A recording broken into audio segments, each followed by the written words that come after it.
Good afternoon, members. Somebody has their iPad turned up, I think.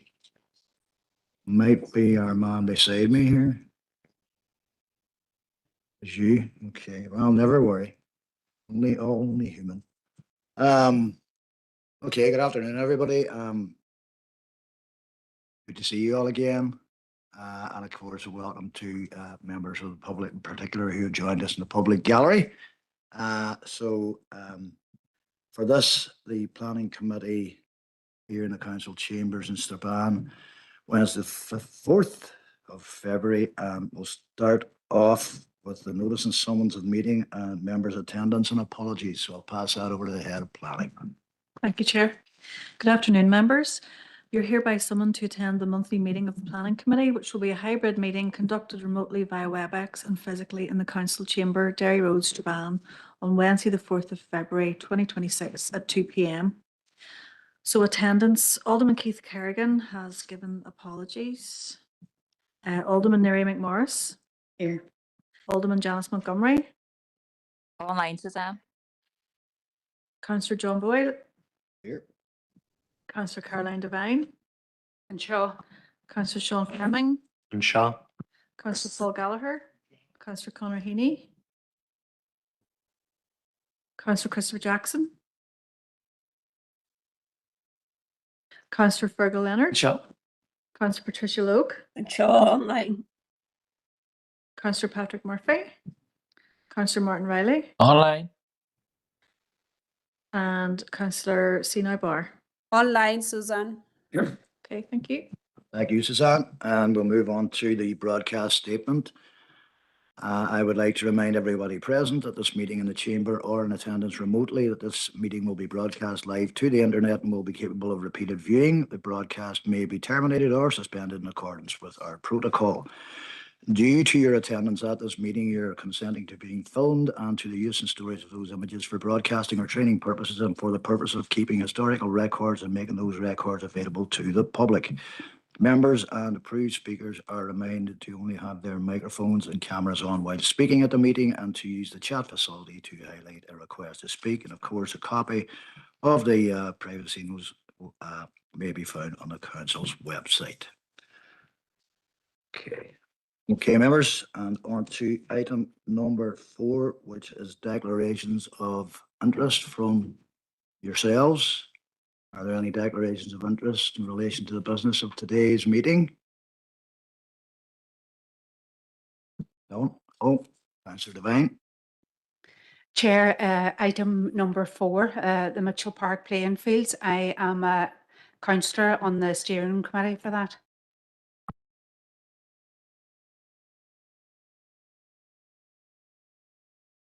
Okay, Councillor Jackson. Yeah, item 10, just to declare that I am a member of the NALGA executive team. Thank you, Christopher. Duly noted from both of you. Anybody else? Anybody online? Okay, we'll move on. Okay, members, we're going to go to chairperson's business at number 5. I don't have any of my own chairperson's business. I haven't had any requests prior to the meeting for anybody to bring anything in either.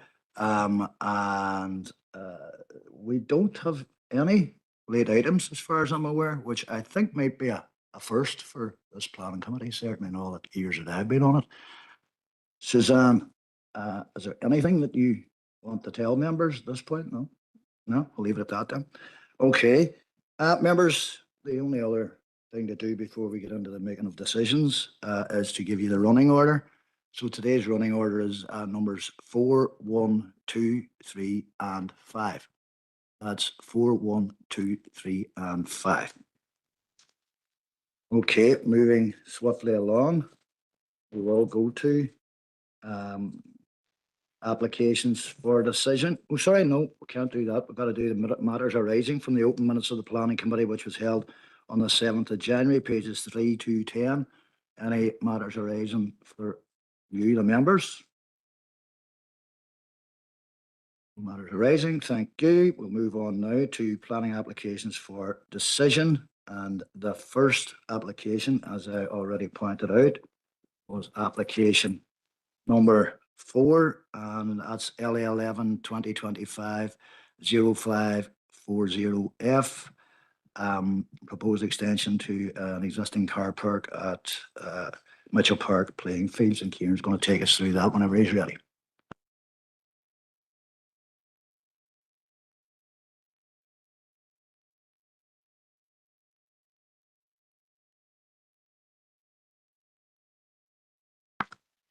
Thank you, Chair. This is item 4, LA 11 2025 0540F. This is for a proposed extension of the existing car park to provide 10 number additional spaces. The car park will be accessed via the existing vehicular site entrance, and the site's located at Mitchell Park Playing Fields, 26 Lower Strabane Road, Castleberg, and the recommendation from officers is to approve. This is just on the left-hand side here. We have the site location plan outlined in red, showing the proximity of the site to the public road. The second site layout plan then shows the extension of the car park itself, which again goes to the front of the building on the site. You can see trees highlighted to the left of that again, which exist on site. And then the next slide here then is a bit more zoomed in of the site itself, which again shows us as the extension itself. It has 8 car parking spaces proposed for regular vehicles, and then 2 spaces which are proposed are for electric car charging points. And again, the layout here again shows proximity to the public road and additional planting along the site. And again, you've got existing tree cover located to the left, which is not being disturbed by the proposal. We have then just road frontage views from along Lower Strabane Road, just shows the area to the left-hand side of the public road, which will be developed for the car park. And this shows then the picture beside it shows the size of the stands at the minute, which is an area of grassland. In terms of policy context, the proposal has been considered against the Regional Development Strategy for Northern Ireland, the Derry area, or the Strabane area plan to map zonings only, Derry City and Strabane District Council Local Development Plan 2032. In terms of the policy contained within it, it's GD Pol 1 and 2, Open Space Policy OS 1, TAMS 1, 2 and 8 in relation to transport and access, policies NE 2 and 3 which relate to biodiversity and protected species, and then FLD 1 and 3 which relate to flooding, and policies HE 1 and 2 which relate to archaeology. In terms of consultations, DFI Roads, DFI Rivers, Historic Environment Division, Environmental Health have all been consulted and all come back with no objection to the proposal.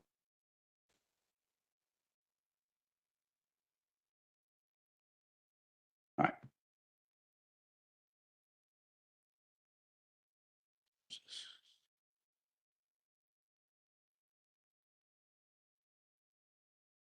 Sorry, just then in terms of the local development plan strategy, in relation to the policies considered, in relation to transport, movement and parking, we're looking at TAM 1, 2 and 8. The proposal complies with the criteria of these policies. It seeks a small extension to provide an additional 10 parking spaces to the existing car park at Mitchell Park. The limited scale extension will not increase congestion or usage of the site and will reduce on-street parking in the area. The site itself is located within the existing playing fields and will not be detrimental to the local environmental quality with the existing access to the site to be used, which complies with the policies in relation to TAM 1, 2 and 8. In terms of open space, Policy OS 1 applies, and the proposal complies with the requirements of this policy as it seeks to provide a small extension to the existing car park, improving the facility. The proposal will not result in the loss of any of the sports pitches at the site or any significant area of open space, and it will not adversely affect any biodiversity features on the site. In terms of flood risk, the proposal has been considered against FLD 1 and FLD 3. The site is identified as being located within a defended area adjacent to the River Derg. Flood defences provide adequate protection for the site, which again is a small extension to the car park associated with the larger established sporting facility. DFI rovers have been consulted and they are content with the proposal, and the flood risk assessment that are provided are acceptable in relation to the site and flooding risk. We have then National Environment and Biodiversity. NE1 or NE2 and NE3 are applicable in this instance. The proposal again complies with requirements of National Environment Policies, the LDP. The works will not require the removal of trees from the site or the disturbance of protected species. Compliance with a CEMP during construction will ensure robust pollution prevention measures during the works to protect biodiversity features on the site. Again, then it was considered against historic environment policies within the plan, and that's policies HE1 and HE2. The proposal complies with the requirements of these policies, and HED are content that the works can take place provided archaeological mitigation is adhered to during construction. As a part of this, a programme of archaeological works shall be submitted for agreement to the council before works commence on the site.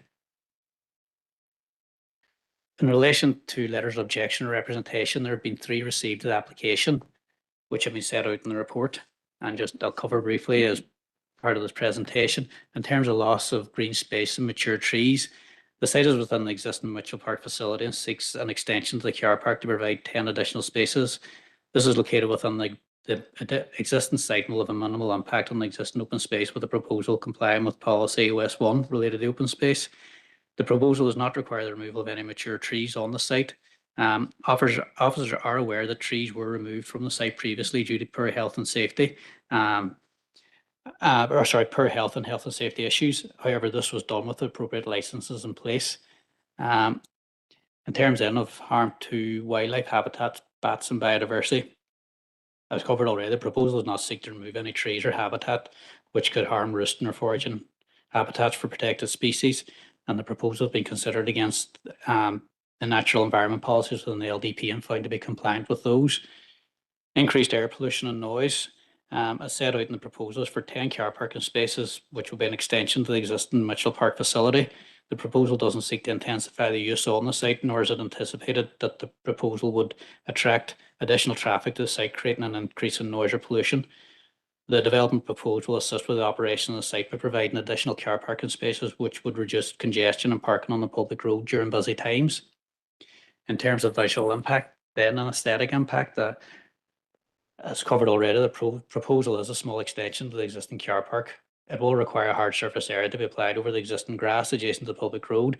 However, as part of the scheme, the proposal seeks additional planting along the front of the site, which will assist with integration and limit any visual impacts from the proposal.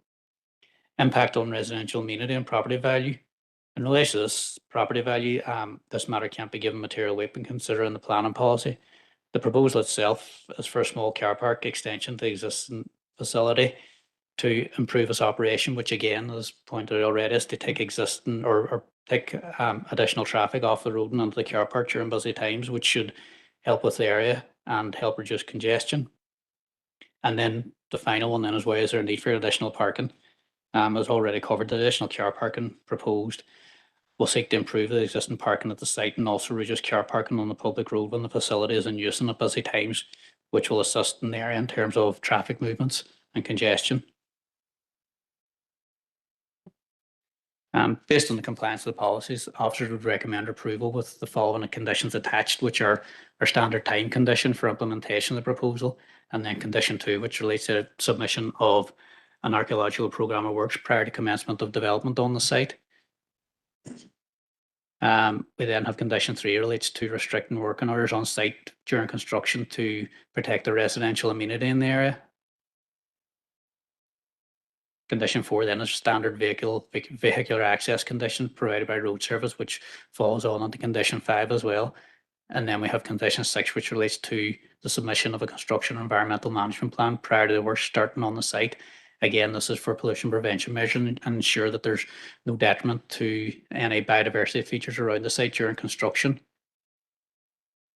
And then we have the final condition just seeking the development to be carried out in accordance with the approved plans. Thank you, members.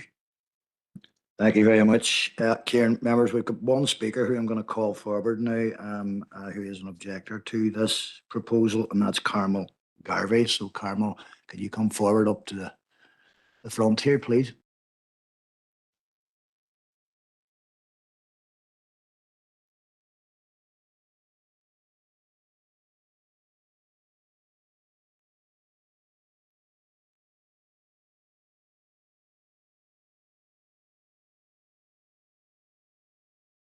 Carmel, you're very, very welcome.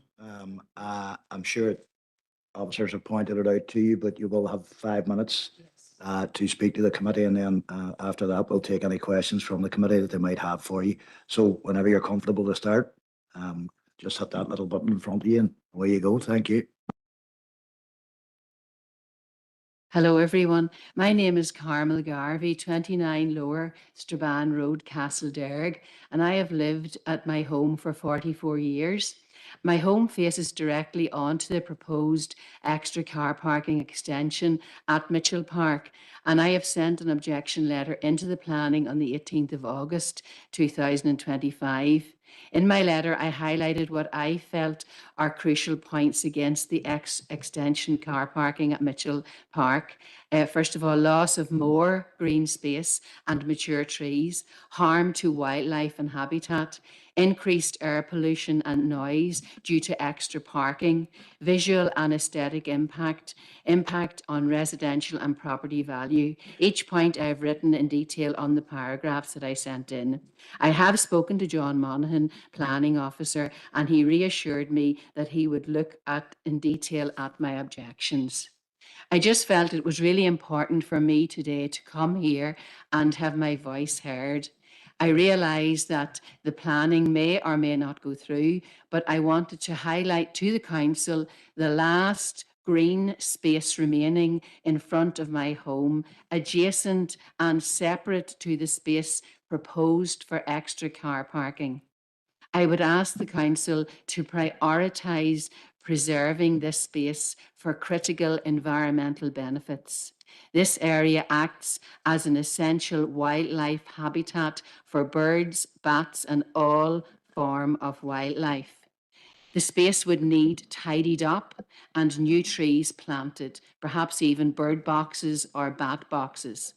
There was a loss of trees in this area a year ago due to the winds, and the trees have never yet been replaced. A lot of the branches are still lying there, so it's quite a messy area at the moment.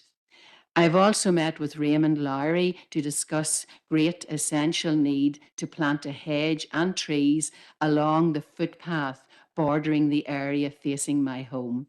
Both the hedge and trees would help not only wildlife habitat, but it should help to cut off extra noise and light pollution, which will be coming from the playing fields and the car park.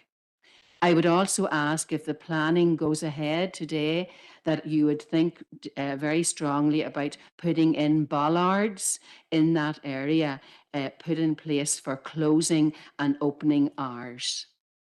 Lower Strabane Road is one of the oldest areas in Castlederg, with houses over 120 years old. My home for many years was the old doctor's surgery built by Dr. Crockett. And I feel it is most important to protect the local character, ensuring new development is in keeping with the area. I would ask, whatever the outcome, that all work is finished to a high level, leaving the area as green and environmentally friendly as possible. Lower Strabane Road deserves the respect it has earned. Thank you. Thank you, Carmel. If you just want to sit where you are for now, does anybody have any questions they want to put to Carmel? Councillor Jackson? I suppose, thanks, Carmel, and you're very welcome to committee. And maybe not a question, but I just want to commend your commitment to the environmental issues and just remind, well, this is a council application, and I know how committed council are to environmental improvements and that environmental protections. See, just you, as you've said, live adjacent to Mitchell Park. The extension to the car park, I suppose it's coming here as a council application to address shortfall in parking. It's to address an urgent need. So you would be familiar with the pressures that the club face or at times when there's matches. Is there any way you could allude or sort of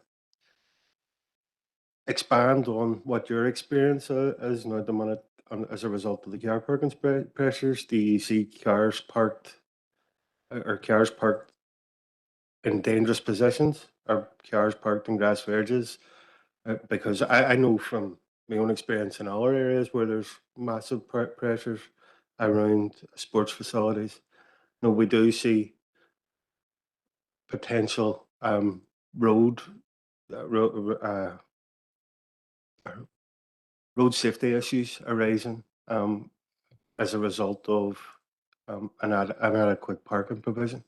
So is there any of that you're experiencing, given that you live very close to it? No, I don't experience that, strangely enough, you know, and even in my drive, I don't get people pulling in. So like we would have watched matches there for years and years, because my husband was the GP and the boys would come up the drive with broken ankles and cut legs and all sorts of stuff. And he was always on call for them. But no, we never had the problem. And within this issue, I believe there will be someone there looking after the car park. So I would have felt that that person, that officer, would have directed extra cars to the leisure centre car park, where they have like an overflow at the back, or to the main car park in Castlederg, where people can then walk down in. But I can honestly say I really don't have double parking, you know, and there's been matches a lot around, you know. Does that answer your question? Thanks, Carmel. Anybody else got a question? No. Okay. Right. You sit tight there, Carmel, for a minute. Does anybody have any questions for Kieran and the officer team? Councillor Gallagher? It just follows on from Councillor Jackson's question, was about identified need. Has there been specific identified need, or is it an extension for the sake?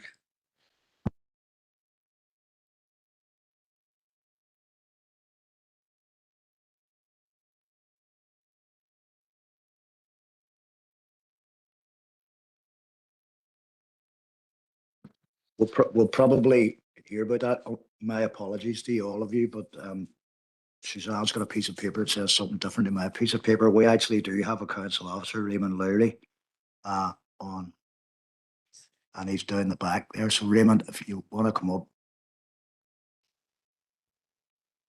Sorry, that wasn't all me.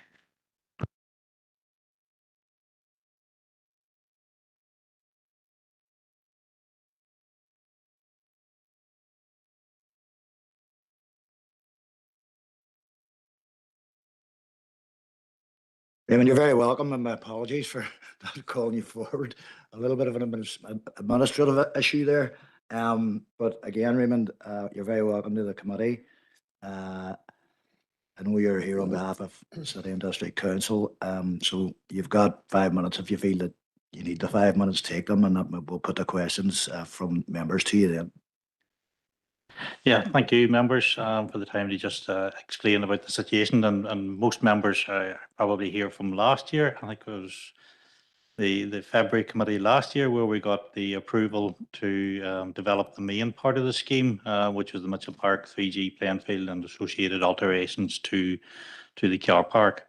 In that application, it was a very challenging application with all the stakeholders and the statutory authorities. And I suppose on the back of that approval, we acknowledged a lot of the concerns that the Lower Strabane Road residents were bringing to the table during that application, and one of them was car parking, I suppose. And on the back of that, whilst we're okay and we're satisfied with the parking that we potentially have, that's in our main application, we acknowledged that the residents were still having those concerns, and as good neighbours, I suppose, we wanted to see if there was anything that we could do to help allay any of their fears, I suppose. So the first part of that process was really, is there areas that we can provide some small additional car parking spaces from what was originally approved? And then two, have we enough time and have we enough money out of the LUF funding project to deliver the scheme? So this is the first part of it, I suppose, is yeah, we can develop, you know, some additional car parking spaces. And the next part is really if we can get it done in the time frame that our LUF funders is required, and if we haven't enough available money left in the global cost plan to deliver that. But I suppose we'll take each piece as it comes along. We have met with Carmel on numerous occasions throughout the application, I suppose, and tried to reinforce about the the extensive, biodiversity gain that we're hoping to do in terms of tree planting.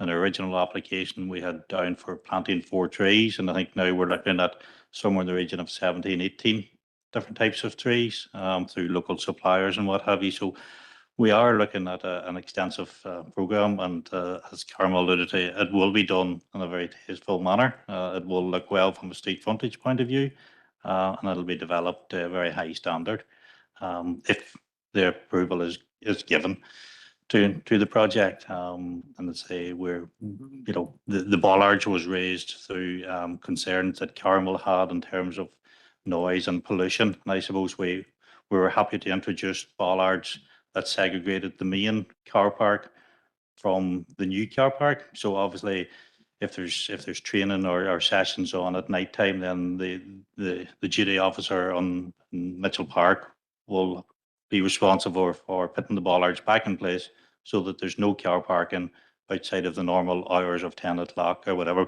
I don't see that noted in the planning condition, but we're happy that that could be a planning condition that takes place. So other than that, I'm happy to take any conversation or discussion points on the application.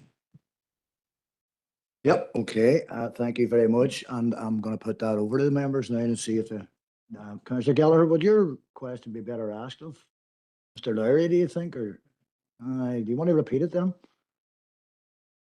Stick your mic on, Paul, please. Thank you, Chair. And just based on what you've said, and I'm looking through here, but I don't see it. It really sounds like, this has come about by just taking advantage of an orbit of ground as a bit of afterthought and a bit of consultation. But what you were looking or alluding to about being good neighbours, it might have the opposite effect. And we've seen from one of the objectors, but it was mine was probably more specific. Was it based on identified need? Is there major complaints about overspill? Is there complaints? Is that recorded? Is there people double parking? Is there people on double yellow lines? That type of identification needs that says we need extra space. Yeah, just going back on that, I suppose it's a very difficult question to answer because primarily the previous site was used as a grass pitch. So it was only played on a Saturday, primarily, match day type of situation. So there was no activity happening during the week at all. And in that, definitely the residents was making lots of complaints in terms of double parking and entrances, and that's all been documented, I think, in the original application. Now going to this new phase with the 3G surface, obviously it's going to go, a lot more hours than your normal Saturday. You're going to be working, the 5-6 days per week, maybe 7 days per week usage for training and what have you. So it's very difficult to say that there is a defined need at this moment in time. The early indications are obviously the original application was okay. We had approval for that.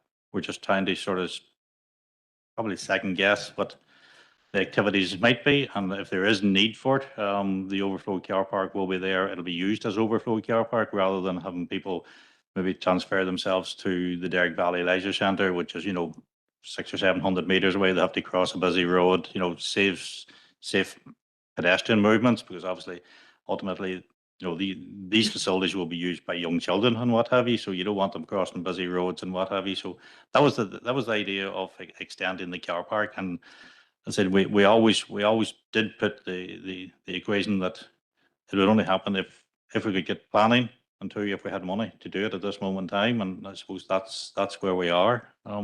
But the need was definitely expressed at the very early stages of the original application, where there was double parking in people's driveways and along the roadway. And I say, the idea is the condition will be that the bollards will be in place, and it'll be sanctioned at the end of each, duty officers, whatever. And obviously, we can put the condition that they're only removed and used as an overflow car park if it is busy. So primarily 9 times out of 10, it might be left okay. But obviously it's a landscape green area, like, you know, and it is only a small 8 or 9 spaces.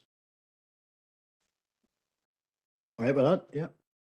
And come back. I'll come back just, so, you'd have thought it would have been on the first application. Maybe there's been an oversight there. It's just that the council could be accused of, you know, piecemeal planning. You know, like this is approved, first one was approved, then if this is approved, and then someone else come on the later date, you know, that just encroaches on people's homes, that might, given the fact that if it had came all in one, that it might not have got approved in the first place. That was just, that's just like an overview of concern, you know. Okay. Anybody else got any questions for Raymond? Okay.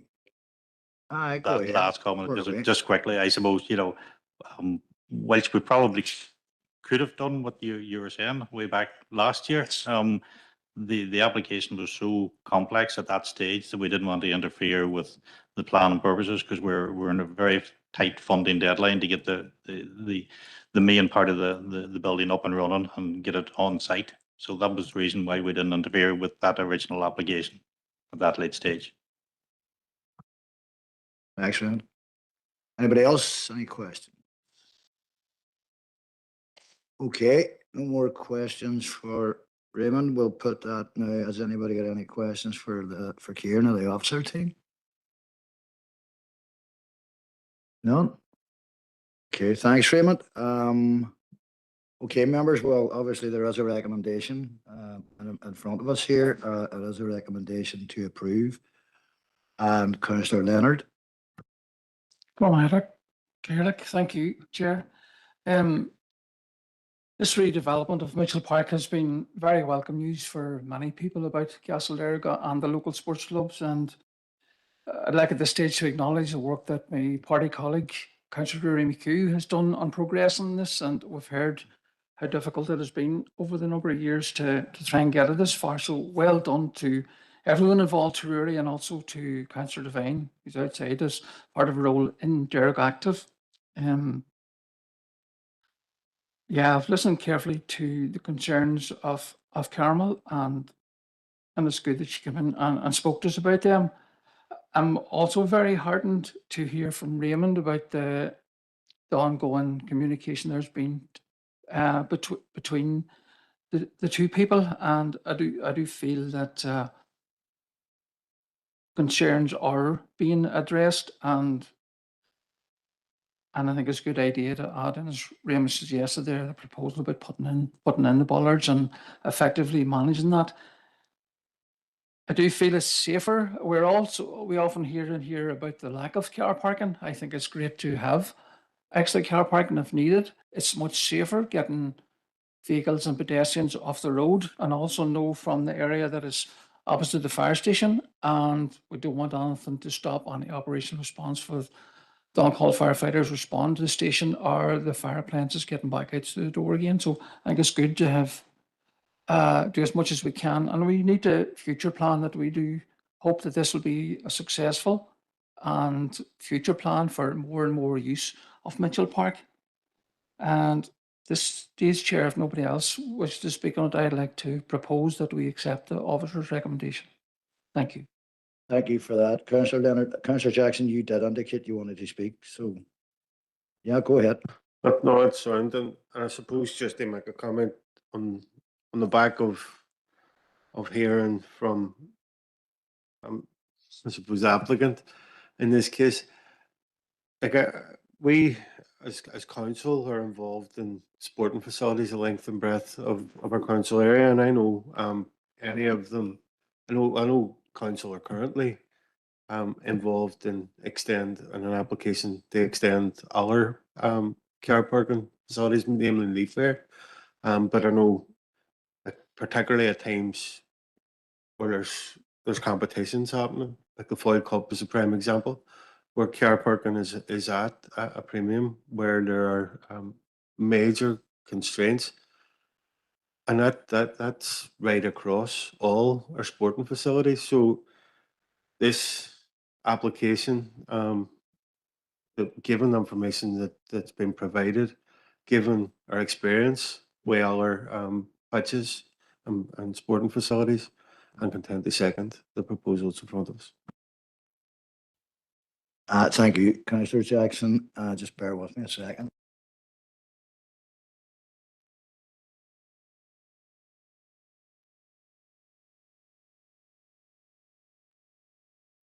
Thanks, Councillor Jackson. So we have a proposal from Councillor Leonard, seconded by Councillor Jackson, to grant the approval. So we're going to just put that straight to the vote. Suzanne. Thanks, Chair. Members, this is proposal for the recorded vote for LA11 2025-0540F. The recommendation is to approve. Alderman Keith Kerrigan. Alderman Neary McMorris. For. Alderman Janice Montgomery. For, Suzanne. Councillor John Boyle. For. Councillor Caroline Devine is not here. Councillor Sean Fleming. Tam. Councillor Paul Gallagher. Councillor Conor Heaney. Councillor Christopher Jackson. Councillor Fergal Leonard. Councillor Patricia Logue. For. Councillor Patrick Murphy. Councillor Martin Riley. For. And Councillor Sinai Barr. For. Okay.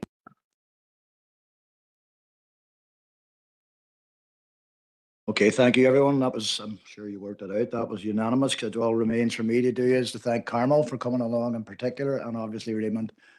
Thank you for attending today as well, and thanks for your continued work on this project and others. So members, we'll move along now to the next item for decision, which is number 1 year packs, which is LA11 2024-0900F, which is a change of use from a single family dwelling to HMO. And again, a recommendation there for approval. Kieran is going to walk us through that one. Kieran, whenever you're ready. Thank you, Chair.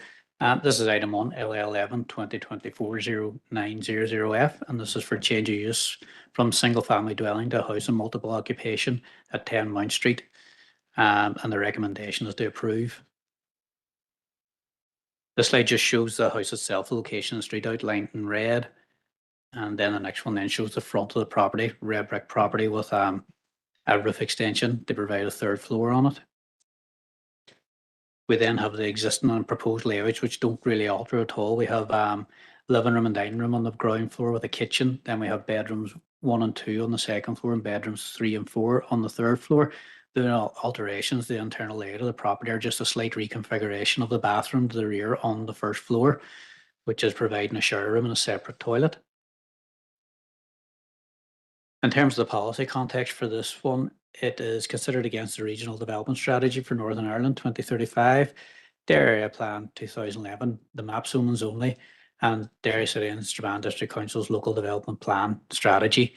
In terms of the plan strategy, then we have policies GD Pol 1 and 2 for consideration, TAM 9 related to car parking and servicing, and then policies how 4, 13 and 14 mature in relation to housing and houses and multiple occupation. Then we have supplementary guidance then for consideration, which is SPGs in terms of General Development Management Policy, GD Pol 1, the draft SPG for houses and multiple occupation and parking standards.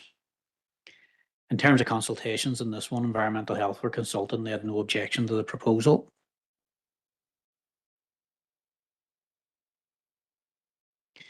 Then just in terms of the policy consideration for a development of this type, the first policy for consideration is policy How 4, which the proposal complies with. As a proposal, if approved, will not alter the status of the property as a dwelling and will retain the property for permanent occupation. And then once we're getting into HMO type development, we have to look in at policies How 13 and 14, which are applicable in this case. In relation to How 13, during the transitional period, the council will not allow any more than 30% of housing in a street to be granted for further HMO development. In this case, of the 23 properties on Mount Street, there are currently no HMOs approved or licensed. that if approved, this application would then take the total in this area to 4%, which complies with the requirements of House 13. Then in terms of House 14, the proposal complies with the relevant parts of the criteria applicable. In terms of the development itself, it's for a 4-bedroom HMO, which does not exceed the 4-bedroom threshold. The gross internal floor space doesn't apply, as this is a dwelling. They're not looking to subdivide into flats. The internal layout of the property will have a living room, dining room, kitchen, 4 bedrooms, shower room and a bathroom, and the HMO will be self-contained, which meets the third criteria. And then the HMO is located, the entire property itself, not within the rear without access to the public street, which meets the fourth criteria. And then the proposal is already covered. This would take the number of HMOs on Mount Street to 4%, as therefore considered the proposal would not detract from the established residential character of the area, which meets the 5th criteria. In terms of transport and movement, we're looking at parking in TAM 9. The house itself is a 4-bedroom family dwelling, which has a requirement for 2 car parking spaces. This proposed change of use to a HMO with 4 bedrooms would have the same car parking requirements. So the proposal complies with TAM 9 and GD Pol 1 criteria X. The proposals also can be considered against other planning matters related to design, amenity, human health and well-being, natural environment, built heritage, flood risk, main sewer services, and renewable no carbon has been found to be compliant with the policies related to those. In terms of this application, then there have been a total of 21 letters of representation received from 11 separate addresses. These have been covered in detail in the report, but I'll take a brief run through them for members. In terms of concerns in relation to parking, officers contend that the proposed development complies with TAM 9 and there will be no additional car parking requirement over that required for a 4-bedroom dwelling. Over provision of HMOs and concerns regarding overcrowding in the area, again, as covered already within the report and presentation. The proposal, if approved, would be the first HMO on the street which would not exceed the 30% threshold. Therefore, there's no over provision in the area at this time. Loss of community and concerns over the loss of rental accommodation was also raised. The HMO is considered a residential unit of accommodation, as such will not result in a loss of residence or harm to residential character. The proposal complies with requirements of policy House 13 and 14 as set out in the report. In terms of loss of rental accommodation, this can't be given material weight in terms of planning consideration or policy. The concerns then about the proposal will lead to poor maintenance of the property and it would appear unsightly. This, as a matter, falls outside of planning policy and will be a matter for the landlord to address, and it can't be given determinant weight when considering the application. There's concerns then that the landlord would use the property for short-term let outside of term time. As set out in the application itself and before members today, the proposals for a HMO application, there's no application for short-term let. There's been no evidence either submitted to support this alleged use.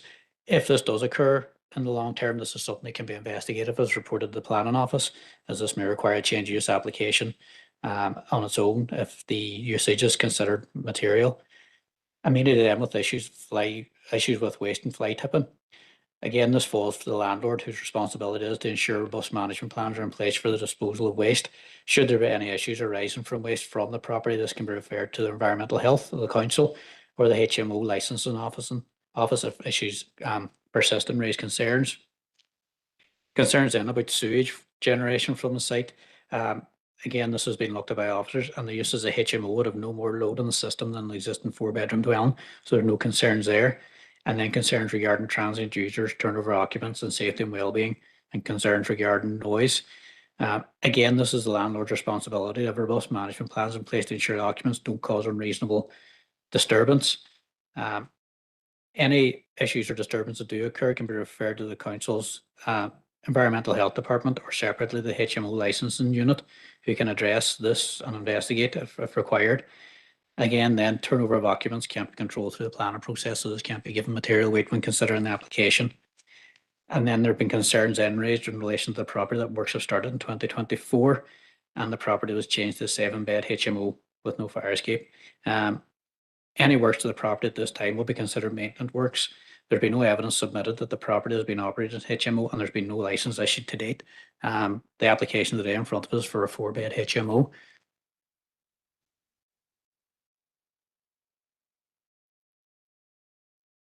And then officers would just recommend approval to members with the standard planning conditions attached in front of us today and on the report. Thanks, Kieran. Members, no speakers on this. In fact, don't have any speakers at all from here on. Anybody got any questions for Kieran or the officer team in relation to LA 11 2024 0900F? If not, I will take your proposal. Over to yourself, members.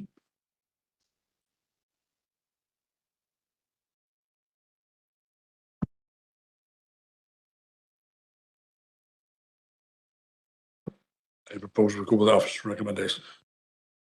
Thank you, Councillor Gallagher, as a seconder for that. Councillor Murphy, a second. Intent to second. Thank you. Thank you, Councillor. Okay, members, proposal from Councillor Gallagher, seconded by Councillor Murphy, to approve the application. And again, Susanna will walk us through the vote. Okay. Members, this is a vote for LA 11 2024 0900F, the recommendation to approve. Alderman Neary McMorris. For. Alderman Janice Montgomery. Or. Councillor John Boyle. Or Councillor Caroline Devine.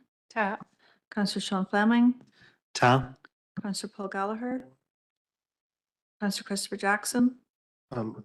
Abstain out of leave the room. Councillor Fergal Leonard. Ta. Councillor Patricia Logue. Sorry, for. So. Thank you. Councillor Patrick Murphy. Ta. Councillor Martin Riley. Or. And Councillor Sinai Barr. For. again, unanimous. Unfortunately, Councillor Jackson had to leave the room, so that was an abstention, but unanimous from everyone else. And we'll move on to the next application, which is change of use again to a HMO at Miller Street. That's application number LA11 2025 0526F. And again, recommended for approval. And Kieran, again, is going to take us through that one whenever you're ready, Kieran. Thank you, Chair. This is item 2, LA 11 2025 0526 for change of use from dwelling to house of multiple occupation at 11 Miller Street, and the recommendation is to approve.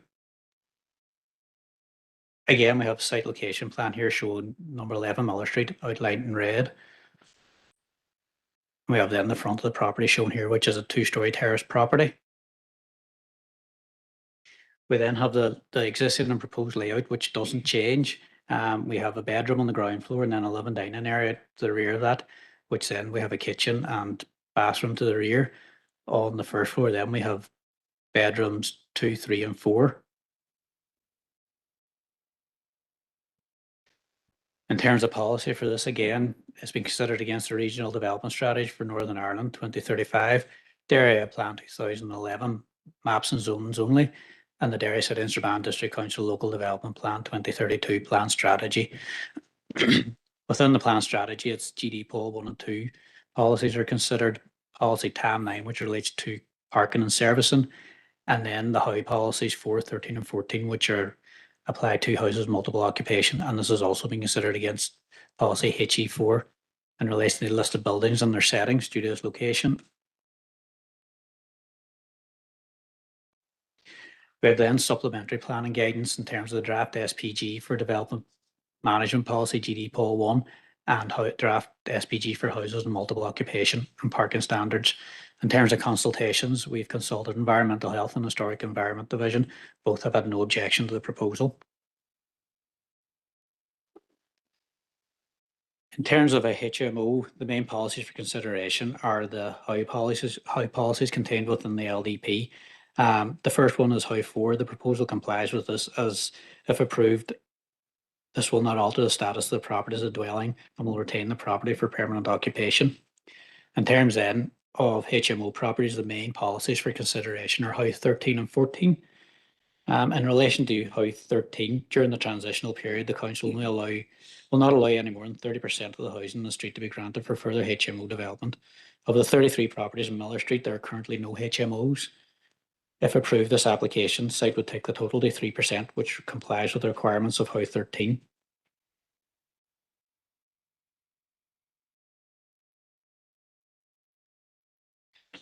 In terms of policy, House 14, the proposal meets all the required criteria, as the proposals for a 4-bed HMO, which does not exceed the 4-bedroom threshold.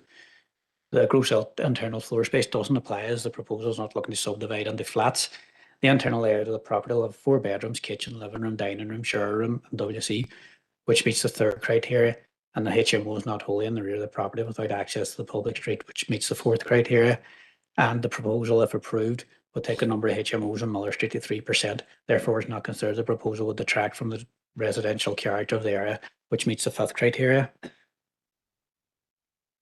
In terms of transport, movement and parking, the proposal has been considered against TAM 9. As already covered, the proposal for a 4-bed HMO would require 2 parking spaces, which is the same requirement as the current 4-bedroom dwelling use. Therefore, there'd be no increase in demand in parking. The proposal complies with TAM 9 and policy GD41. In terms of other planning matters, again, the proposal has been considered against design, human health, wellbeing, and amenity, natural environment, built heritage, flood risk, main sewage service, and renewable low carbon technology, and has been found to comply with the relevant policies. This application itself has received 12 representations in respect to the proposal, and these have been covered in detail in the planning report. And just go through them for members and provide a brief outline. In terms of character, officers consider the application against House 13, which the development complies with. If this HMO is approved, it would take the percentage to 3% in the street, which officers would not believe detracts from the residential character of the area. In terms of parking issues, the proposal complies with TAM 9, as the parking requirement for a 4-bed HMO is no greater than the current use as a 4-bed family home. Concerns have been raised in relation to antisocial behaviour and noise. This again would fall to the landlord to be required to have a robust management plan in place to ensure residents don't cause antisocial behaviour issues. If these do occur, they can be referred to the Environmental Health Department or HMO Licence and Management, who can deal with any complaints through the licensing. Concerns raised as well in relation to waste management. Again, this is a landlord's responsibility to ensure appropriate measures in place for waste management and for the disposal of waste from the property to ensure no amenity issues arise. Again, if any issues do arise in relation to waste management from the site, this could be reported to the Environmental Health Department or the HMO licensing officers, who may be able to take action if they persist. And then concerns have been raised about potential occupants. There's been no evidence submitted to support that there be issues with the occupants of the property. However, it is the landlord's, again, responsibility of management plans in place to ensure that occupants don't cause unreasonable disturbance in the area, which again, if issues arise, can be referred to HD or the licensing regime in the HMO office. And again, then the final one has been housing pressure in the area, as covered already within the report provided to members. The proposals for a HMO, which would remain in residential use and complies with policy House 4, so that housing use is not being removed from the area, so that the property will remain as a house for a number of people and will also be available for rental. So officers are content that there's no issue there. Having considered all the policies and the representations, officers recommend approval of the proposed standard conditions. Thanks, Kieran. Again, members, speakers, does anybody have any questions for Kieran and the officer team? No questions. Again, members, the recommendation here is for an approval at this present minute in time, and I'll take your proposals. Councillor Jackson.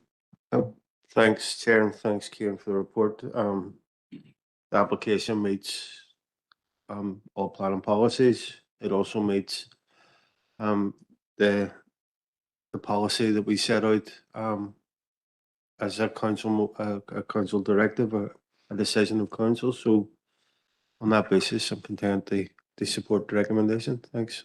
Thank you, Councillor Jackson. We have a seconder for that, please. Councillor Fleming to second. And without further ado, we have a proposal from Councillor Jackson, seconded by Councillor Fleming, to approve the application. So we'll move to that vote. Thank you, Chair.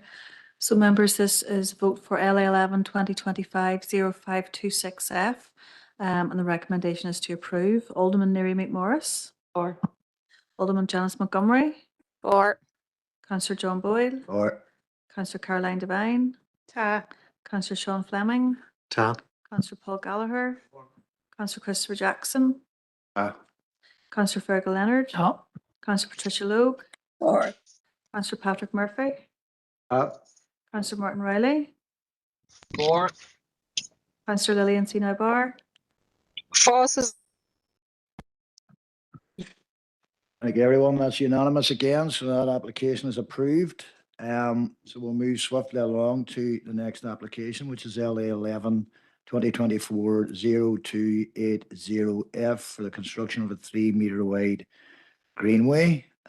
And Rory is going to take us through that one. So whenever you're ready, Rory.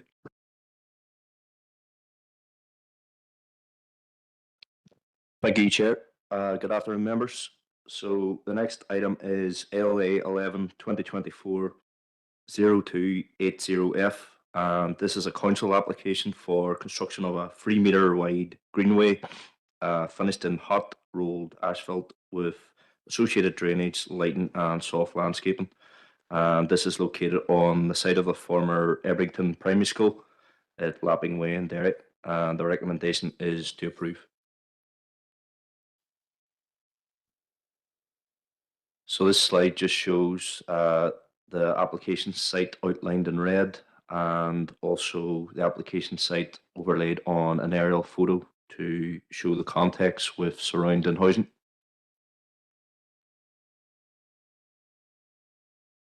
And the site layout here just shows further detail on the proposed greenway and the connections with surrounding streets and the proposed planting.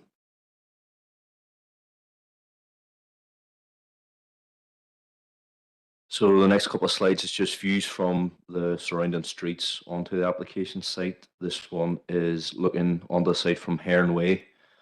The next slide here is from Lapping Way, which is located to the south, just looking northwards onto the site. And again, this view is from the west of the site at Ebrington Oaks, just looking eastward onto the site.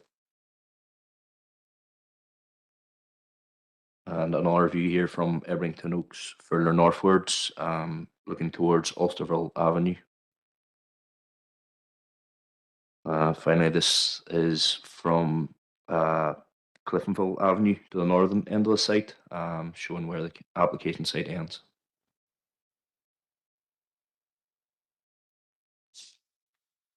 So a number of consultee responses were received from DFI Roads, Environmental Health, NIEA, National Environment Division, Water Management Unit, and from DFI Rivers. And there was no objections received. All consultees are content, subject to conditions and the formulas being added to the consent. One letter of representation was received, raising concerns relating to loss of parking, responsibility and upkeep, and traffic calming measures. All these points were considered within the officer's report.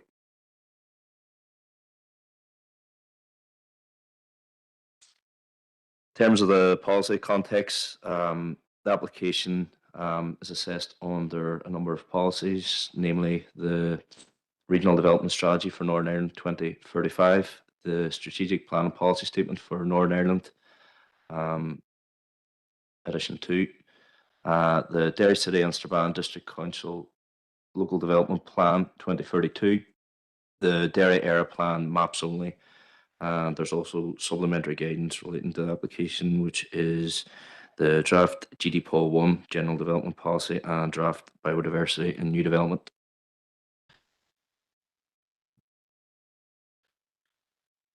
So in terms of the assessment on policy, the application has been assessed under the following policies in the local development plan. In terms of policy OS1, which is protection of open space, this application seeks to redevelop an existing parcel of land formerly used as recreational open space within the former primary school grounds. The scheme aims to enhance the corridor's natural capabilities and formalise its green connectivity through providing a maintained pathway that will promote active travel within the existing residential neighbourhood. In terms of policy, OS3, green and blue infrastructure, the proposed greenway follows a natural alignment through the formal school grounds, utilising an existing corridor that is well suited for active travel. The 3-metre width is reflective of national design standards for shared walking and cycling routes, with lighting columns and soft landscaping proposed to enable suitable integration of the development into the surrounding residential context. The greenway is designed for easy navigation and provides further support for passive surveillance within the area. Therefore, offers consider that the proposal accords with the policies above OS1 and OS3. The application has also been assessed against policies TAM1, TAM2 and TAM7, which considers access, movement and parking. The proposed route seeks to provide direct linkage between surrounding streets, Heron Way, Laban Way, Ulsterville Avenue and Cliftonville Avenue. No changes have been indicated in terms of the type and number of vehicles that will be attracted to the site. Given the minor scale of the greenway, it is considered to primarily attract residents within the surrounding area, providing direct linkage for increased permeability through the area. DFI Roads have come back and confirmed that they are content with the proposal. The application has also been assessed under LDP policies NE1 and NE3 in terms of national heritage. When assessed against these policies, it is considered that the site is not located within an environmentally sensitive location. National Environmental Division and Shared Environmental Services have raised no objection to the proposal. The proposal involves removal of 11 trees. This has been considered, and NED have advised that the loss is not likely to be significant, and they're content with removal of these trees, and they have confirmed that adequate compensation has been proposed.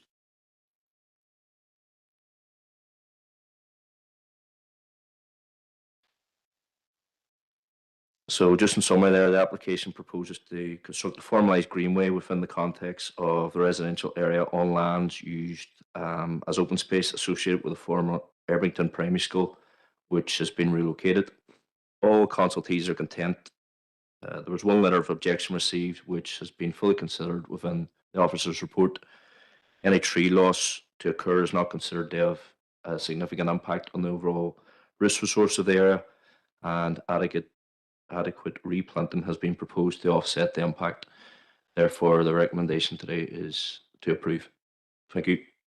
Thank you, Rory. Members, no speakers. Does anybody have any questions for Rory in relation to the application?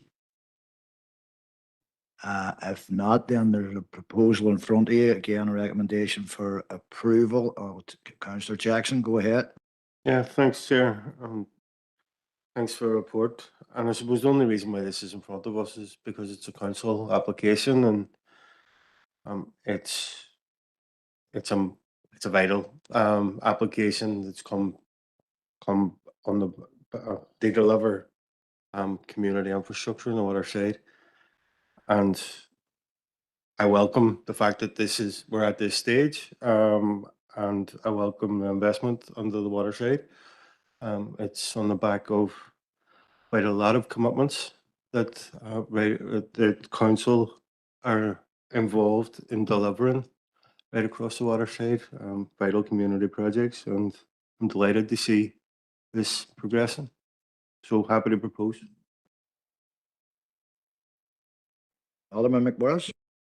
Thank you. And can I second that proposal for this greenway, and based on the officer's recommendation and also the conditions. This is a vital piece of infrastructure as part of the Clooney Master Plan, and it also gives a lot of children safe passage to travel onwards to schools. So I'm happy to second that proposal. Thank you, Alderman. So we have a proposal from Councillor Jackson, seconded by Alderman McMorris, to accept the officer recommendation to approve, and we'll put it straight to the vote. Sorry, Chair, just before you go to the vote, I had indicated to come in online. That's okay. My apologies. Before we go to the vote, Martin, go ahead. Councillor Riley.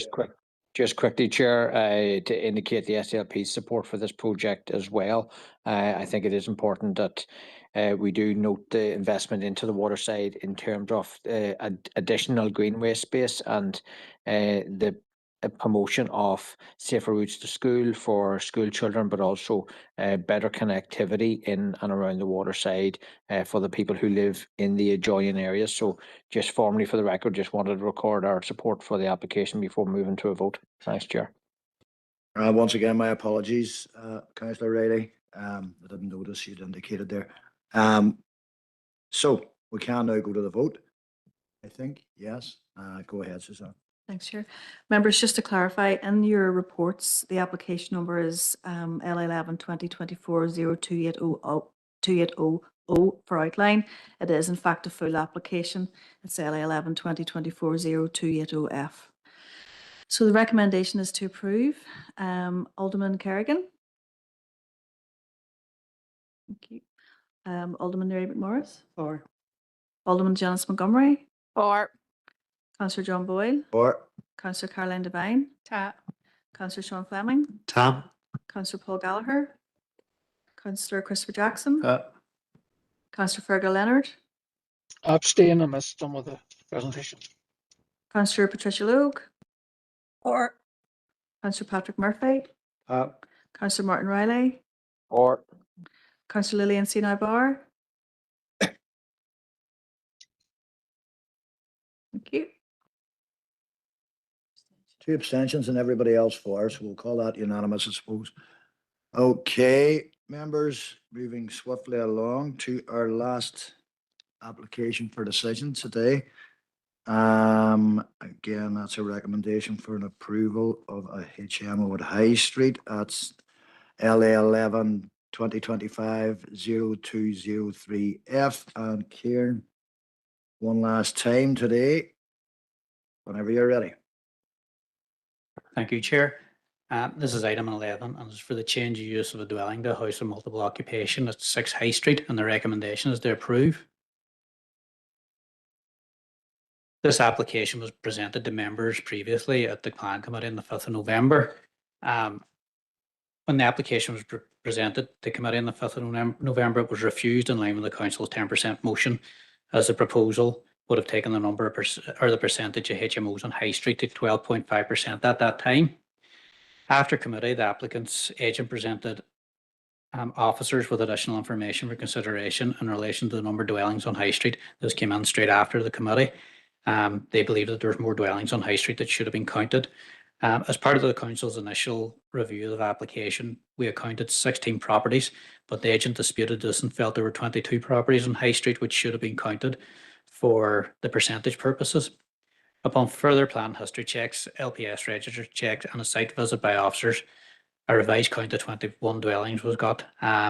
This increase in the number of dwellings on recount was due to a number of flats approved under a 2013 application for conversion of a property on Chambers Street at numbers 3 to 7. This property had approval for 11 flats, and of those 11 flats, 5 of these had addresses which entered onto High Street, and these therefore have to be counted as part of the calculation purposes. So on a recount, the total number of dwellings officers have found in the street was 21, and for the purposes of the percentage, this took the percentage of HMOs on High Street to 9.5%, which is below the 10% motion. So that's why it's back in front of members today for consideration. Just in relation to the property again, this is the site outlined in red on High Street. Again, this is the property frontage, which is it's a 2-story dwelling within a terrace. Again, then we have the proposed and existing site layout, which doesn't propose any changes to the property as a 4-bedroom dwelling. We've got the living dining room downstairs and kitchen. We've got bedrooms on the 1 and 2 on the first floor, and toilet and shower room, and then we have bedrooms 3 and 4 on the 3rd floor.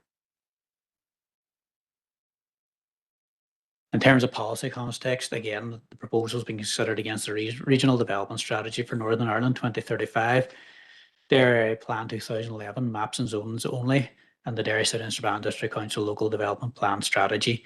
And within the plan strategy policy, GD Pol 1 and 2 apply, Tab 9 in relation to car parking, and then we have How 4, 13 and 14 in relation to houses of multiple occupation, and then policies HE 1, 2B, and 5 in relation to archaeological mitigation and conservation area, and policy 11, DSDP 11 in terms of conservation areas. Again, we have supplementary planning guidance in relation to development management policy GDPOL 1, parking standards, and also the draft SPG in relation to HMOs, which apologies has not been included in this. In terms of consultations, environmental health have been consulted and historic environment division have been consulted, with neither raising any objection or concern to the proposal. In relation to the proposal itself, there's been no representations received. Again, then when we get to the main policies for consideration in relation to HMO, in terms of policy House 4, the proposal for approval wouldn't alter the status of the property as a dwelling and will retain the property for permanent occupation, so it complies with House 4. In terms then of the main HMO policies, which are applicable, is House 13 and 14. And again, during the transitional period, the council will not allow any more than 30% of housing in the street to be granted further HMO development. In relation to the site of the 21 properties now counted on the street, there's currently one HMO, if approved. If this application then was approved, this would take the total in the area to 9.5%, which complies with the requirements of House 13.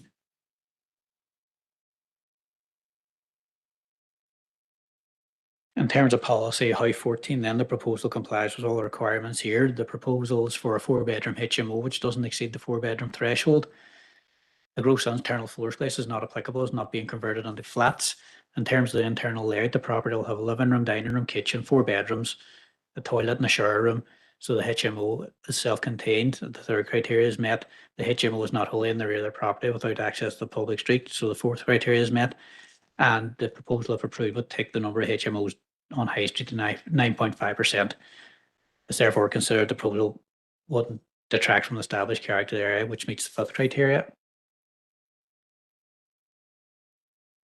In terms of transport and movement, the proposals for a 4-bed HMO, which will require 2 parking spaces, which is the same requirement as the current use as a 4-bedroom dwelling. Therefore, the proposal complies with the requirements of TAM 9 and policy GDPOL 1, criteria X. And again, the development's been considered against other planning matters, including design, amenity, human health and well-being, natural environment, built heritage, flood risk, main sewage services, and renewable low carbon energy technology has been found to comply with the relevant policies. On the basis of the proposal, complying with House 4, 13 and 14 and TAM 9 and the other relevant policies, officers would recommend approval with the attached standard conditions. Thank you, Kieran. Okay, members, anybody got any questions for Kieran? Or indeed anybody sitting beside me? No? Okay. Sorry, Councillor Gallagher, go ahead.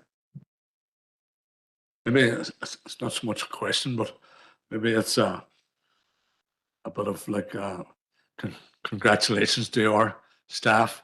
Like a lot of stuff is presented as evidence and information gathered as best as possible at a given time. And given that further information was received after the fact, that our officers looked at it, reinvestigated, and come back with a different recommendation.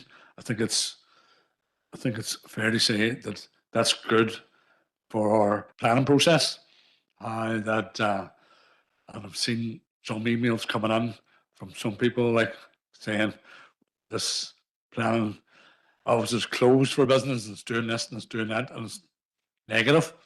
I think that this is a positive of when information is received, it's acted upon. So just more an observation. Thank you for the observation, Councillor Gallagher. I think it's proof too that we're not unreasonable. You know, I mean, I think that's what you're saying. All right, okay. Well, members, there's a recommendation to approve in front of you. Chair. Councillor Logue, go ahead. Yeah, Councillor sorry. Logue. Just Yes, go ahead, Councillor Logue. Yeah, I just want to ask, how do planners normally count many properties in the street? What do they use? Yeah, I come out. Councillor Logue, when we're counting the properties in the street, we would use LPS register, and we'd also use planning histories for the street as well, which is with this one where the difficulty came in the initial count was that there were apartments approved, which off the face of it would have come up as Chamberlain Street. But when there was further investigation and information provided by the applicant themselves or their agent, it showed that part of that approval then became part of High Street in terms of dwellings for a count. We would also do site visits when we're going out to check these. You'll note from the presentation, the information provided, we still don't agree with the actual applicants. Mentioned that there's 22 dwellings on the street, we can only find 21. So we're never always going to agree, but that may relate to something being subdivided, which we could not identify when we're doing a site inspection. So we will have issues like that, which will arise at times, but we do our best when we're trying to count these in terms of histories and going on the site. But again, it points out that it's important for an applicant or an agent to take part and provide the information if they feel that our information is different to theirs, and they would have an opportunity to present it here at committee or before we go to committee to alter a count or work in their favour. Okay, We would also check licensing as well, but that would be in terms of the HMO numbers on the street. Yeah. Okay, thank you. Thank you, Councillor Luke. Okay, members, anybody else, any questions? Okay, right, recommendation in front of you is to approve based on new information. Members, so I'll put it over to yourselves for any proposals that you might have. Councillor Gallagher. Thank you, Chair. I propose we go with the officer's recommendation. Do we have a seconder for that? You two had your hands up at the same time, so I'll take yourself, Councillor Fleming. I'm assuming you're seconding this, yeah. Okay. So proposal from Councillor Gallagher, seconded by Councillor Fleming to approve the application. So again, we'll move to the vote. Thanks, Chair. Members, this is recommendation to approve LA 11 2025 0203F. Alderman Keith Kerrigan. Alderman Neary McMorris. Four. Alderman Janice Montgomery. Four. Councillor John Boyle. Or Councillor Caroline Devine. Councillor Sean Fleming. Councillor Paul Gallagher. Councillor Christopher Jackson. Councillor Fergal Leonard. Councillor Patricia Logue. Councillor Patrick Murphy. Councillor Martin Riley. Four. Councillor Lillian Sinai Barr. Four. Thank you. thank you, Suzanne. That's unanimous, members. So that's the end of the planning applications for decision today. There are a few other papers that will require your endorsement or otherwise. So we'll go to item number 8 in the agenda, which is the N13 Bridgend to county, our county, I'm assuming, boundary. And that is, John, yeah, go for it. Okay, thank you, Chair. So, yes, this is a consultation from consultants acting on behalf of Donegal County Council regarding an informal environmental scoping report for the the Bridgend bypass, the N13 10T route improvement. So the paper is to advise members of this consultation, and it was accompanied by an informal environmental impact assessment scoping report, which is in the members' packs. And we've also prepared a response letter, which we're proposing to submit. So the consultation was received in the middle of January and invites us to make any submission or observation and submit it by the 13th of February. So that's next Friday. So it's strategically important route regarded by Donegal County Council as a key arterial route that will help drive the growth agenda for the North West City region. It's a critical link between Letterkenny and Derry.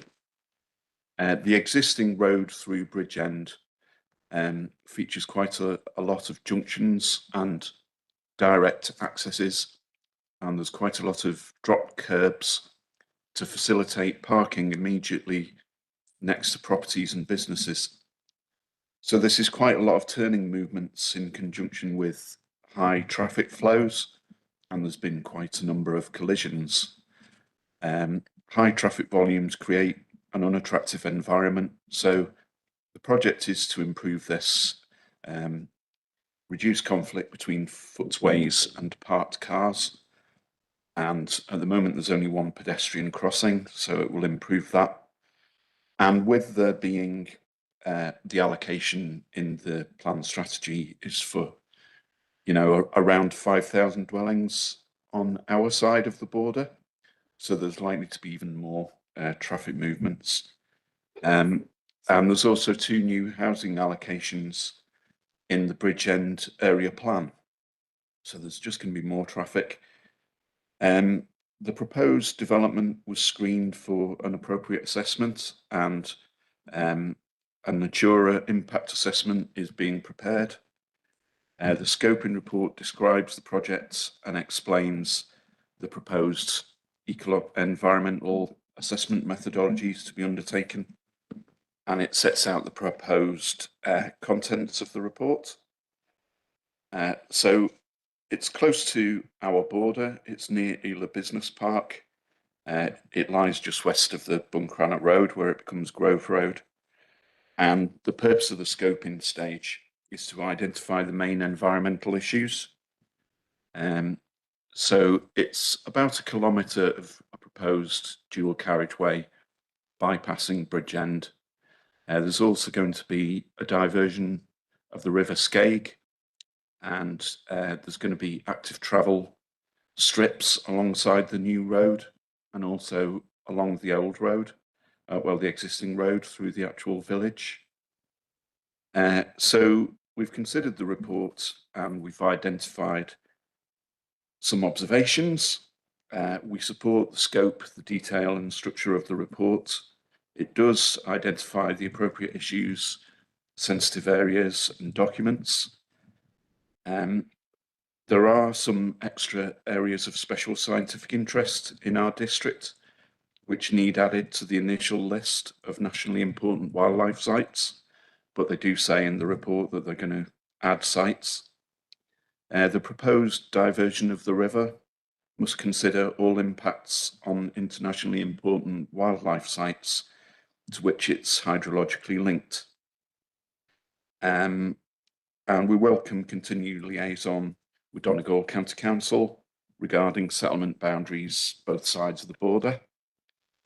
And there's just there's a plan where our side of the border needs corrected because it's not lined up correctly, so we've put that in the letter.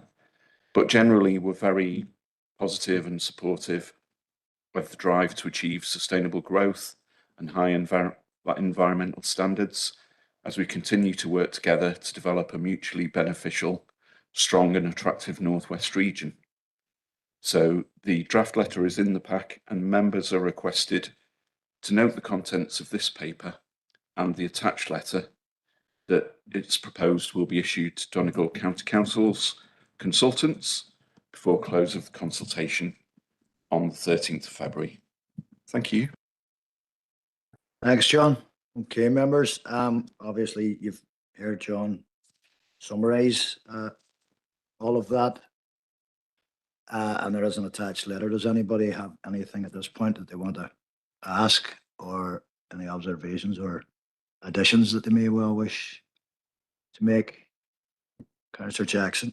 Yeah, thanks, Sharon. Thanks, John, for the report. And there's, in relation to the joined up working between both councils, it makes sense. Like we do it, and we should be having regular communication with all our boundary councils, whether it's Causeway Coast, Dunman Fermanagh, or Donegal, and we share a significant border with Donegal. So if of all the councils that we're bounding, Donegal should be the one that we're engaging closely with whenever it comes to infrastructure plans, whether it comes to our own development plans or our development plans within that council area. So I'm encouraged that, or we're encouraged that communication is there and that relationship is building. There's a few elements in the letter that I would have a bit of concern around in relation at the bottom of the letter, or no, over there.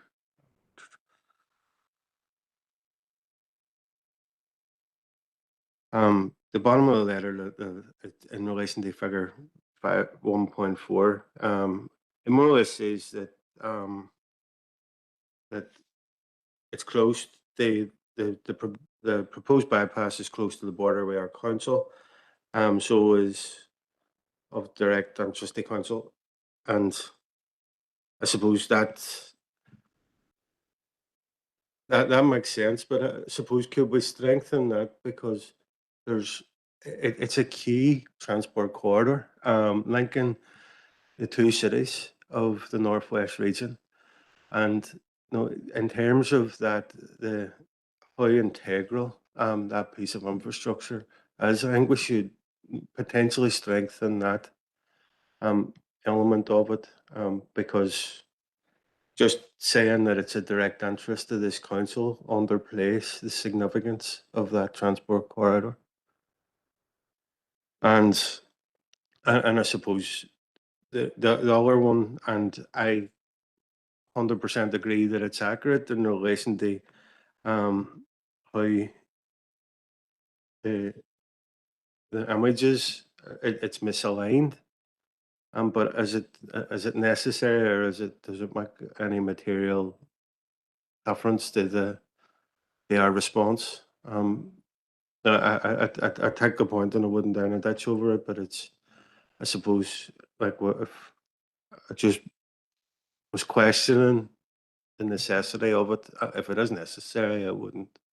If we need to have that rectified, we can, but wouldn't. It was just when I was reading it, I was querying why it was necessary. But the overall gist of it, I think we can't underplay how integral this piece of infrastructure could be, given the direct links between the two cities in the Northwest region.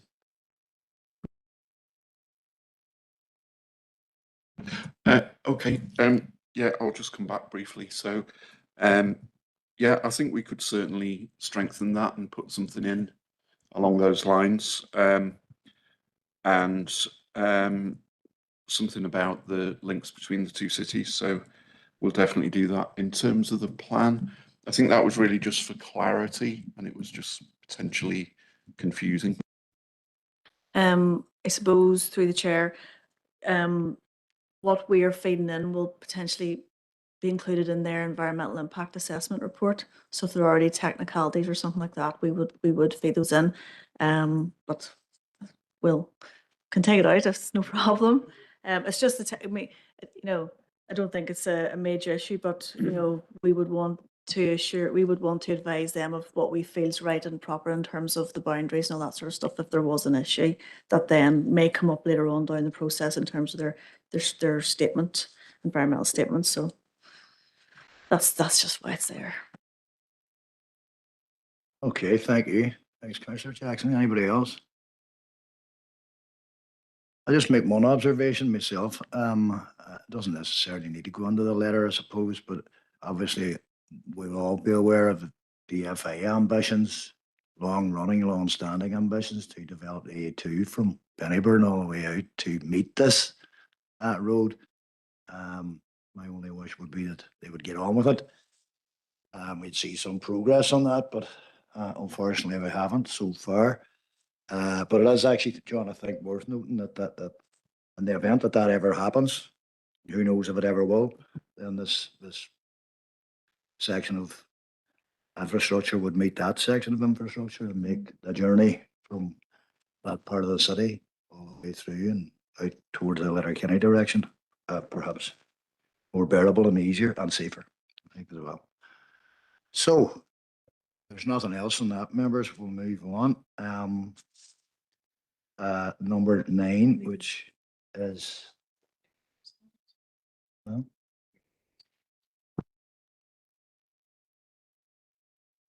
We do need a proposer, a seconder on that. You happy to propose, Councillor Jackson? Yeah, I'll second that.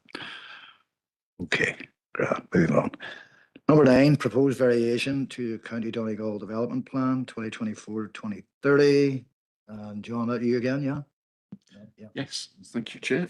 Yeah, it's me again. Sorry about that. So, yeah, this is kind of related. It's a consultation from Donegal County Council, but this is about the new area plans.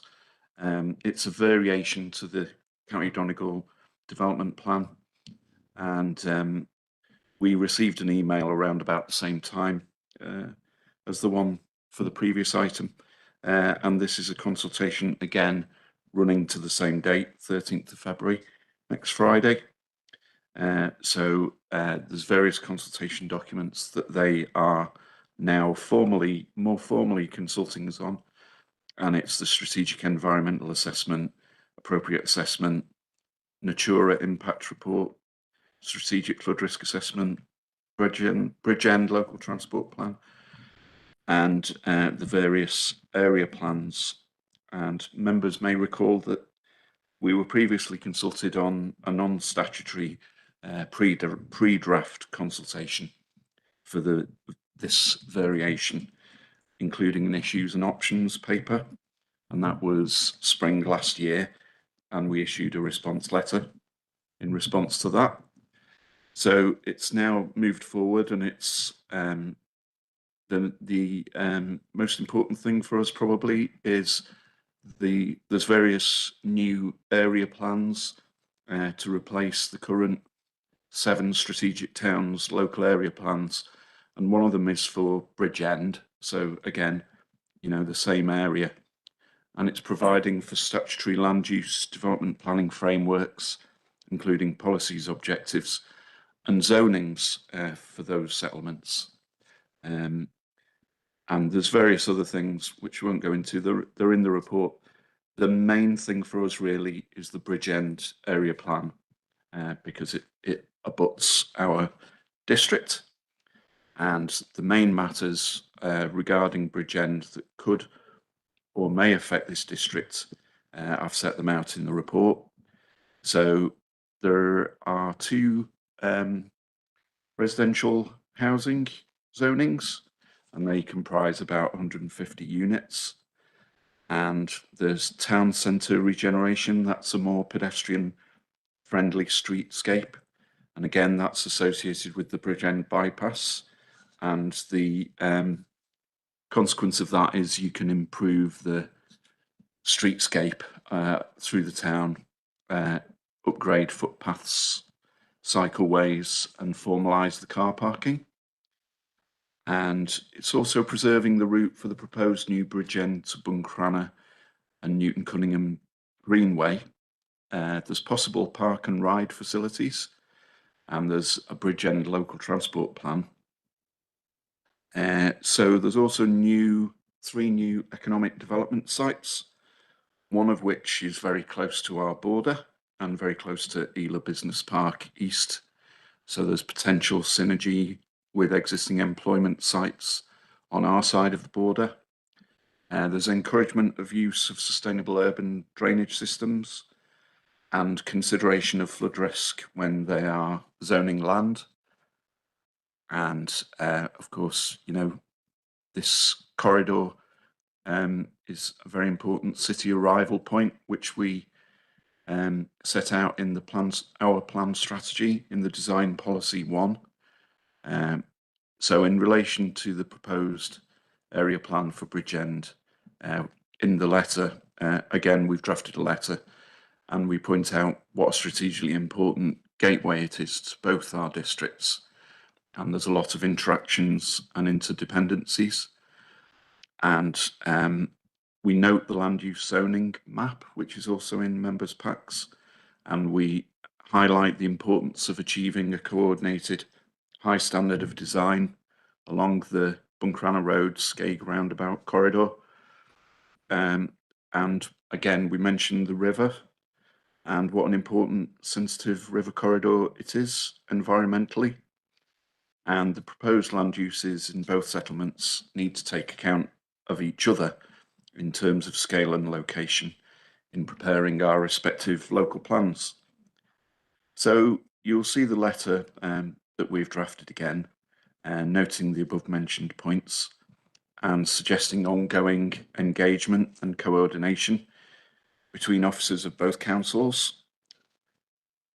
And members are requested to note the contents of this paper and to feed any further suggestions into the attached draft letter to be issued to Donegal County Council as soon as possible, and meeting the deadline for comments 13th of February as part of this consultation process.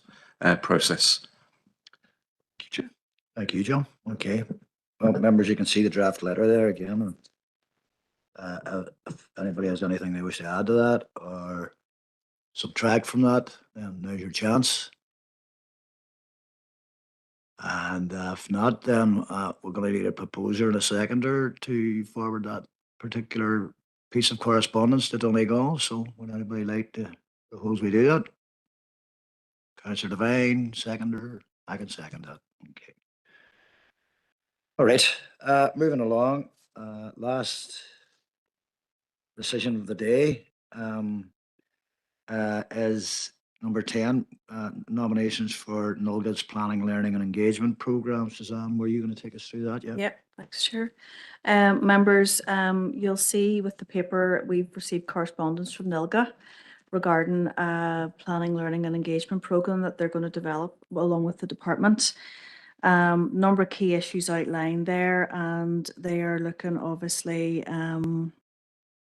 to get nominations for 2 members of this planning committee to set up and be part of a task and finish advisory group of councillors drawn from across all councils in Northern Ireland.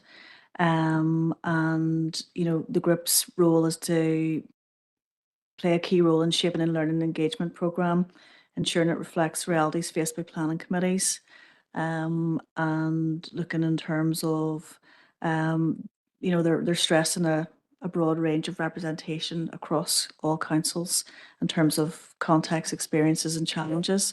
So happy to give any more advice and happy to take any nominations and feed it back to Nilga. Thank you, Suzanne. Don't think we have to jump at it today, but if anybody wants to volunteer today, I'm sure it would be appreciated.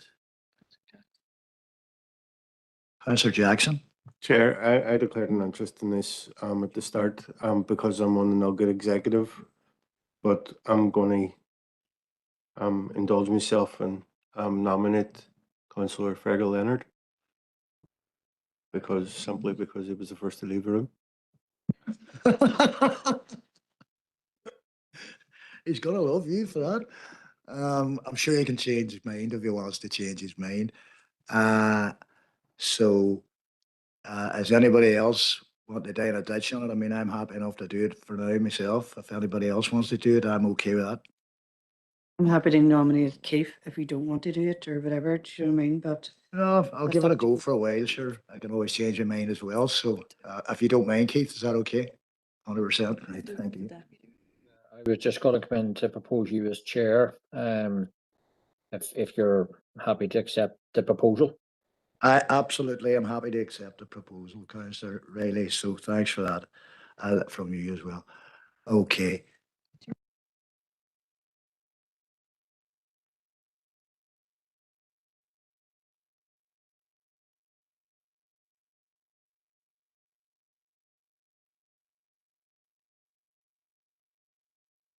Okay. Well, thanks for that. And thank you to Councillor Leonard for volunteering himself. His absence. So open for information, numbers 11, 12 and 13, the HMO update, list of decisions made and the list of appeals update. Anybody want to take anything from that? Councillor Alderman Kerrigan. Yeah, very briefly, item 12. Just as more comment, I suppose, as Councillor Gammer touched on earlier, we 44 decisions issued there, and from my looking at it, there's only 2 refusals in it. You know, and there has been quite a bit of influx there in regards to information, particularly sent to all planning committee members. from certain individuals, you know, with sort of a complaint in regards to the difficulty there is with planning now. And the term was used, wasn't it, sort of closed for business, and yet we have 42 successful applications there, or permissions granted out of 44. I know that does still maybe raise the question of it's not there's some individuals are maybe pushing along the lines of those applications that are in the process and the system for a while, and trying to maybe get them pushed on more so than maybe just the standard in and a refusal or a permission granted.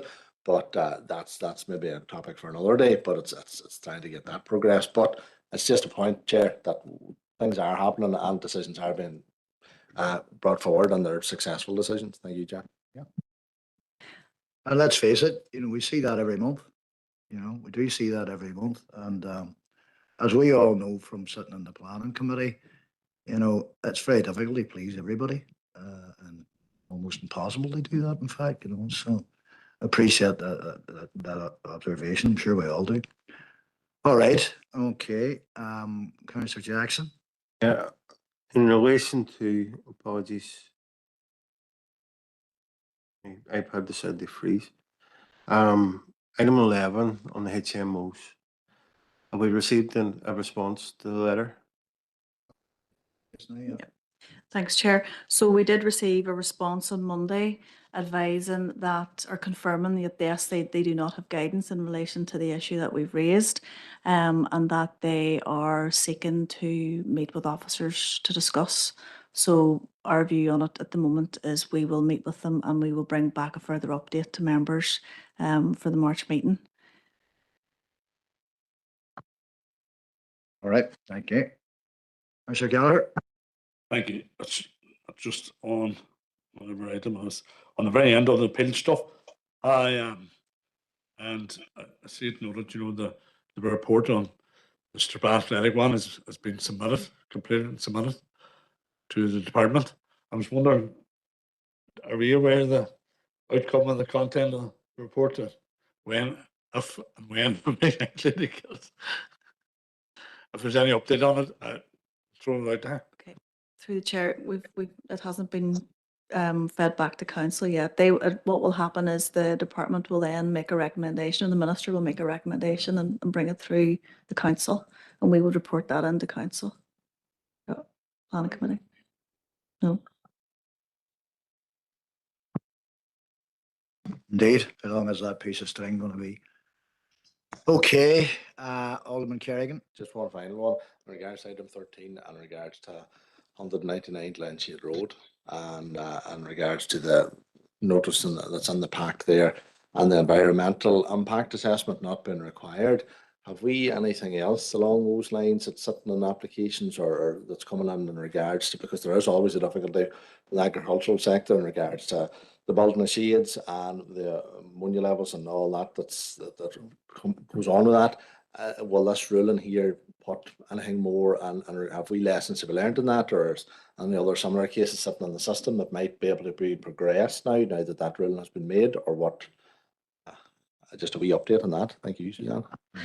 There's nothing that we have sitting in the system that this would be directly, I suppose, we would take forward, but it is quite clear in terms of they are focusing on the habitats regs more than the environmental impact assessment in relation to the ammonia. So we will obviously pay heed to that as a council, and looking forward at how we're doing our EIA determinations and things like that. Okay. Councillor Logue. Yeah, thank you, Chair. Just come back to Suzanne there and her update regarding the guidance on the HMO.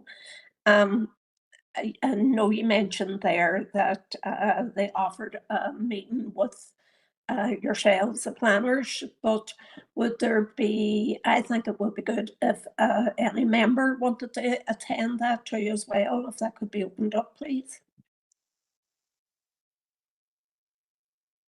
Through the chair, Councillor Logue, we can certainly advise them of that request whenever we first meet them, and say, you know, we can obviously advise them that members are keen also to explore the issues with the department as well, and let them know and come back to you on that, okay? Yep, thank you. Thank you, Councillor Logue. Okay. Nobody else? Okay, gonna need a proposer to move us into confidential business. So can I have a proposer and seconder, please? Thank you, Alderman McMorris. Thank you, Councillor Fleming.